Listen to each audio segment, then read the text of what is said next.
Hey there, welcome to First Look. Thanks for being here today. It's a little later in the week than I usually like to do this, I recognize. And for some of you, it's like, why do I care what day you do this?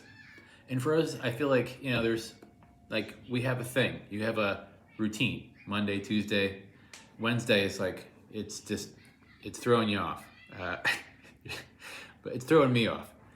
But if I've just had one of those weeks where uh, there was MLK Day, and then, there was a Steelers playoff game, and then we've had uh, Stormapalooza, Winterpalooza, whatever it is, Wintergeddon. Anyway, we've had the schools have been off for 2 days, and so I'm getting my ducks in a row.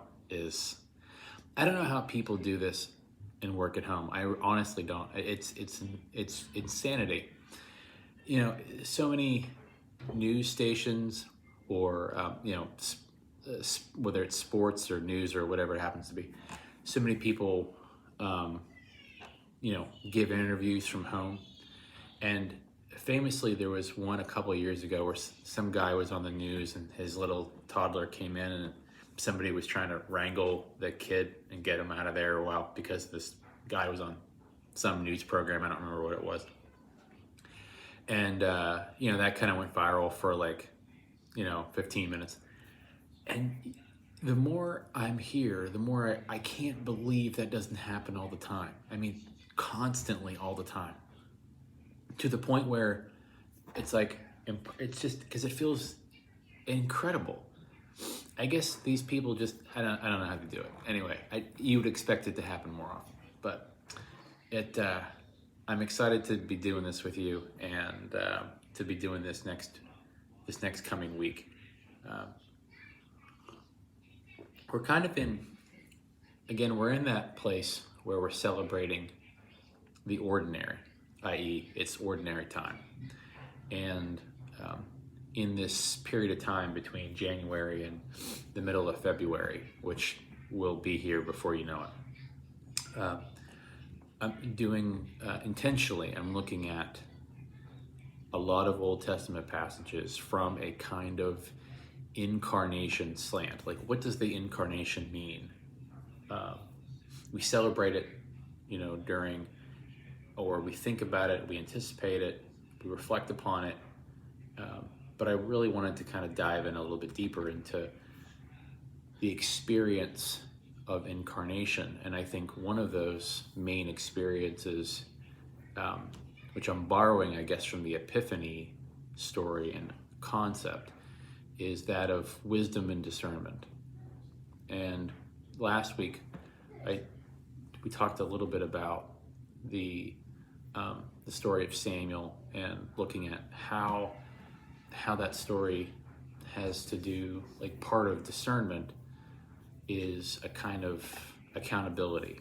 And Eli in the story is the one who is, taking what we call a radical responsibility, that we're not responsible for everything around us, but we are responsible to the world. And that's the distinction I was making, because I think that's the one that I see Jesus making. That Jesus didn't cause the world to go astray, but Jesus is responsible to the people in the ways that he is incarnate and cares for the world. So that was kind of that was the piece I was trying to hit on for the Samuel passage. This one's a little bit different. This is the Jonah story. And Jonah,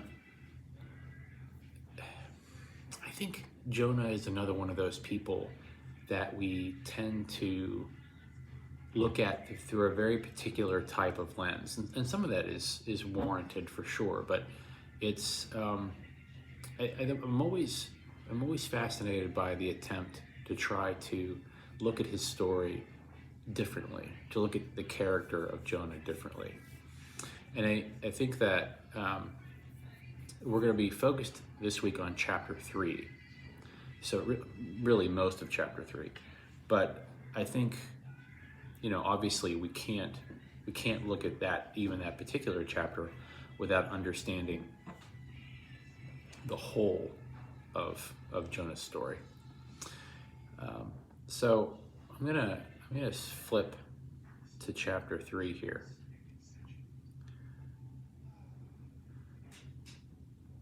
Yeah. So we're doing it in two parts, like verses 1 through 5 and then 6 through 10. But really we're going to be looking at the whole. And I think that classically, of course, the Jonah story is told and reflected upon maybe in two ways mostly, and then maybe a third way, like a distant third. So the first way really comes out of trying to understand the fleeing from God idea. He is given this call to go to the people of Nineveh, and he goes in the opposite direction. And that part of the story is told and reflected upon a lot if you're in my position, because a lot of people, when they talk about how they got into ministry, and I've been around a lot of those folks, people who are discerning their call and going through the process of ordination, a lot of that story looks like, well, I was running from God for a long time, or I was trying to ignore this call for a long time. And that's a perfectly valid story, obviously. That's, the experience of many, many people. But we apply it directly to Jonah himself. Now, Jonah wasn't denying his role as a prophet. Jonah just didn't want. Jonah's humanity was getting in the way of his prophecy or his ability to speak God's truth. And I think that's a much bigger part of the story, is when our views or propensity for a certain way of understanding the world goes against where we feel like God may be calling us to. That's a pretty tricky thing to navigate, and that's why wisdom and discernment is a big piece of it. So there's there's the denying the call part, which I think all of us can apply in some ways, whether it's your service to the church or membership in a church at all, or being ordained to a certain office, whether it's minister of word and sacrament or elder or deacon or whatever it happens to be. You might apply that "I'm running away from God" idea to any of those things. But the second piece, I said there was a couple of ways that we usually talk about Jonah. The second way, I think, is in my ways versus God's ways. That's a lot of what we see in this text. We see where Jonah is doing a lot of gut-wrenching kind of almost complaining and just lamenting the fact that who he wants to, how he wishes God was moving is not the way God's going to be moving. God is saying, I want you to forgive the people of Nineveh. And these are the last people on earth that he would want to be forgiven. It just doesn't sit right with him. And I think we kind of see that as, I think it's usually talked about in kind of this petty way, that at every turn, he's kind of a whiner, he's a complainer. He doesn't like that this is happening. But Nineveh to Jonah is whatever you think of as the worst. I think that even giving a modern example is probably, I don't want to say dangerous, but is can be hurtful. So all I'll say is think about modern examples, whether it's in the last 100 years or currently, of here's this group of people that has been oppressed, abused, tortured by physically and emotionally another group of people. You know who those groups are. You can think through that. Ask the group that has been manipulated and tortured and abused. Ask one of their prophets to go and want those people to be forgiven. That's a tall order. And because what you want is revenge, and what you want is retribution, or a sense of what we think of as justice. And justice is one of those things that we can talk about to the nth degree, where it's hard to parse out what does it mean to be just. And what Jonah sees is that he's going to have to deliver this message, and that the people are going to be forgiven. He knows that they will be forgiven and they won't be destroyed, even though that's what everyone in Israel would want, that their enemies would be destroyed. That he has to, again, he's I think foreseeing that he will have to give this message of, yeah, God forgave them, and I was the one who made sure that they knew that God forgave them. To say that would be an unpopular circumstance, I think is downplaying it. It's treasonous. It's scandalous. It's, in some ways, I mean, imagine being a part of this group that has been attacked by this Assyrian empire. To find out that they are not going to receive the justice from God that you kind of hoped that they would, and that part of how this was ushered in was that one of your prophets spoke that truth to them. It would be scarring.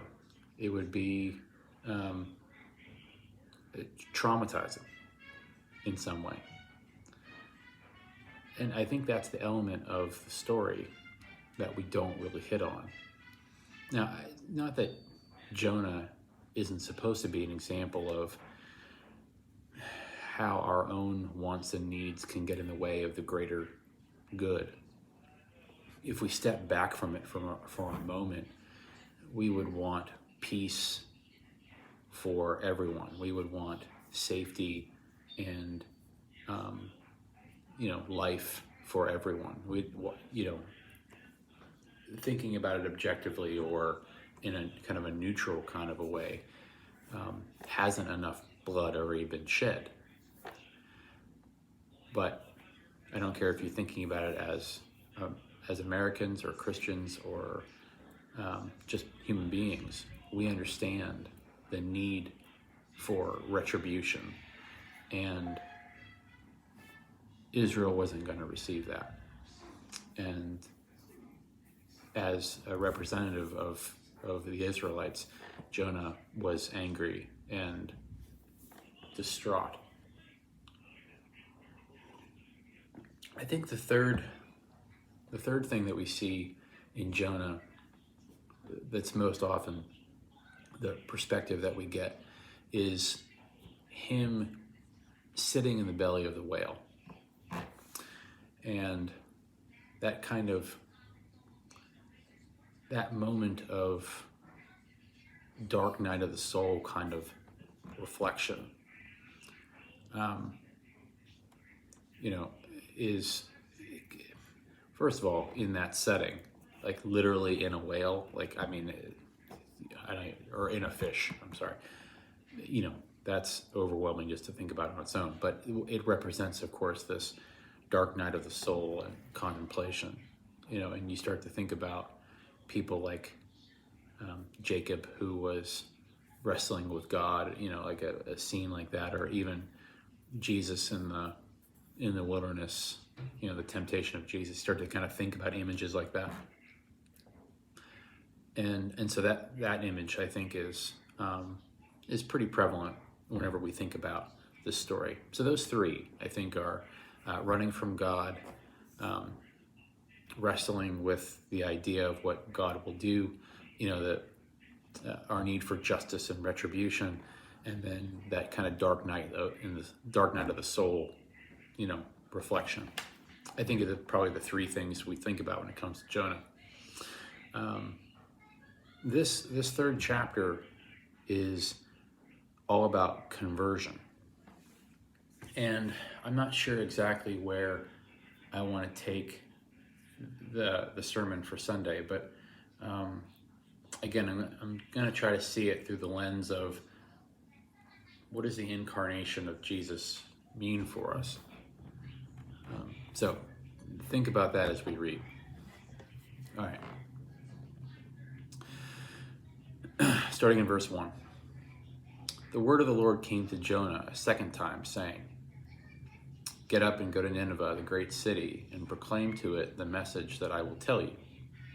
So Jonah set out and went to Nineveh according to the word of the Lord. Now Nineveh was an exceedingly large city, a 3 days walk across. Jonah began to go into the city, going a day's walk. And he cried out, 40 days more and Nineveh shall be overthrown. And the people of Nineveh believed God, and they proclaimed a fast, and everyone, great and small, put on sackcloth. Just pause for a minute. That's the first part of the reading. There's two readings, obviously, for Sunday. That's the first reading. I don't know what you do with that. I honestly don't. And I think one of the things that gets lost in this is how powerful or famous or influential a prophet is Jonah for him just to stand in the middle of the city and command this sort of obedience, or how unbelievably powerful was the message itself. It's interesting when you think about, like, I'm not comparing the two, but I think the shocking influence of the two might at least help you get your mind around it. We just had Martin Luther King Jr. Day, and of course, all of us know at least the last, several sentences of the "I Have a Dream" speech. We know it's a much longer speech, but that we all know the last portion of it that is the most famous. And it kind of makes you think about that because there's one man standing in the middle of a city and saying something that every single person who heard it was affected by in some way, shape, or form. Some were inspired, some were put on notice, some were angered, some wept, some were in awe. The repercussions of that, the echo of that is, we're going on 65, 70, almost 70 years, I think, right? Something like that. It's at least it's about 60 years, sorry. So just the idea of one person standing in the middle of the city and being able to have that kind of powerful effect, some of that is based on the person, right, who's giving the speech. And so that says something about the way that Jonah was seen. But also, of course, the message itself is so extraordinarily powerful. It goes beyond, it's like that coming together of right time, right place,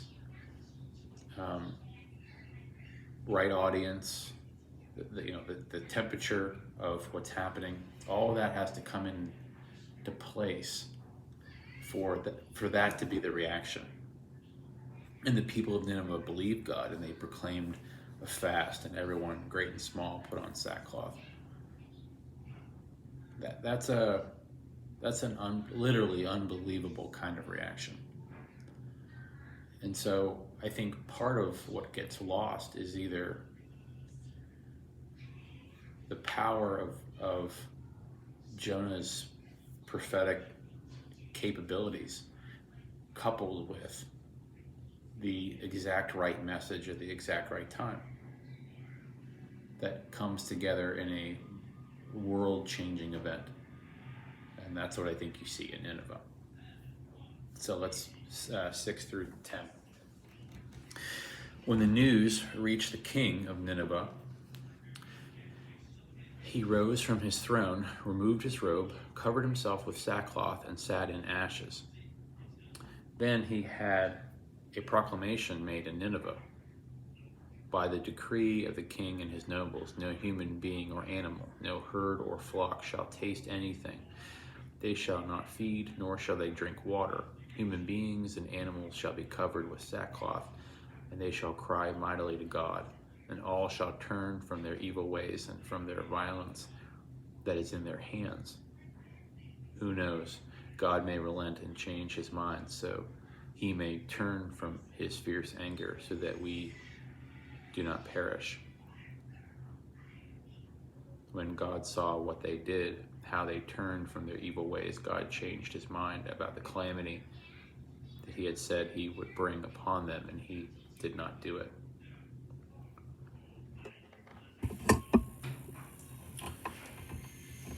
I like the idea of isolating that chapter.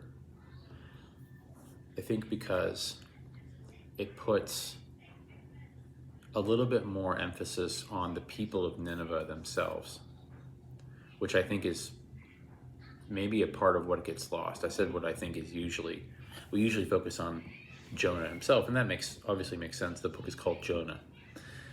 But the Ninevites, something happens to them. And it's probably hard to kind of get your mind around. Because I could be wrong, but the ashes and the sackcloth and all that, I think of that as that's an Israel thing. Unless that's something that like everyone did at the time, that seems like this sort of not strange, but surprising reaction.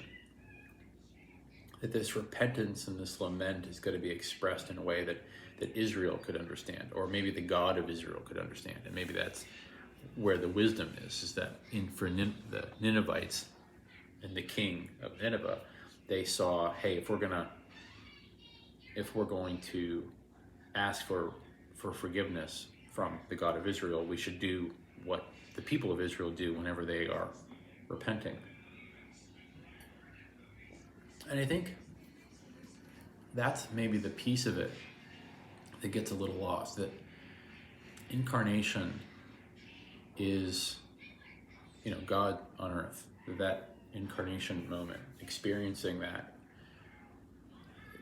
Nineveh experienced the presence of God through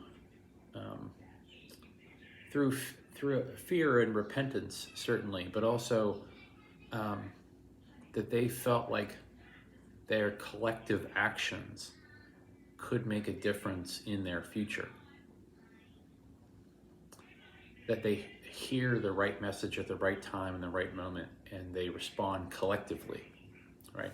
The people do first, and then the king hears, and then, makes it kind of official. And it's interesting, I guess we could apply that message to Americans or to the world or to whatever in lots of different types of ways.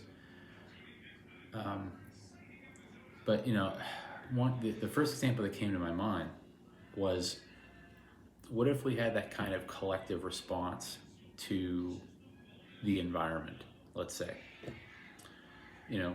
How we can help to heal the planet, whether it's our carbon emissions or recycling or our wastefulness or, the ways that we pollute the planet, in all sorts of ways.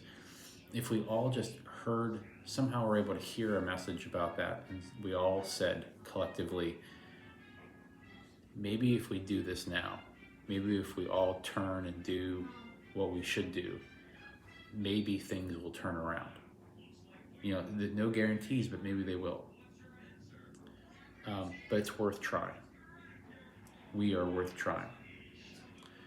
And that feeling, I think, of there's something in front of you that brings that message just when you need it the most, and it changes everything. And I think Jonah kind of represents that in a very powerful way, because of course what it says in the passage is not that they believed Jonah and they listened to Jonah. It doesn't say anything about Jonah. It says they heard the message of God and they believed, they responded to God. If you look in those last verses, it says that they were responding to God, not so much to Jonah. So that he was the bearer of a message that was experienced in that moment, and it changed everything. And that's an incarnate kind of moment for, at least the way I'm seeing it. That presence of God changing people and changing the way they see themselves in the world, literally instantly. That's a powerful kind of thought, and that's the one I think I'd like to explore for this week. I don't exactly know what form that takes, but that's why this is exciting.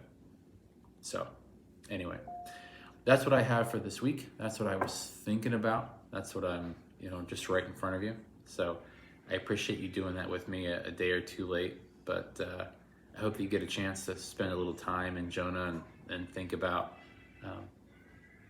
the messages that hit you, or maybe that have hit you so plainly that it was like a bolt of lightning that changed everything. I'd be interested to see what that's like for you. All right, that's what I got. Hope you have a wonderful rest of your week. Please stay warm, and I'll see you next time for another First Look. So until then, take care.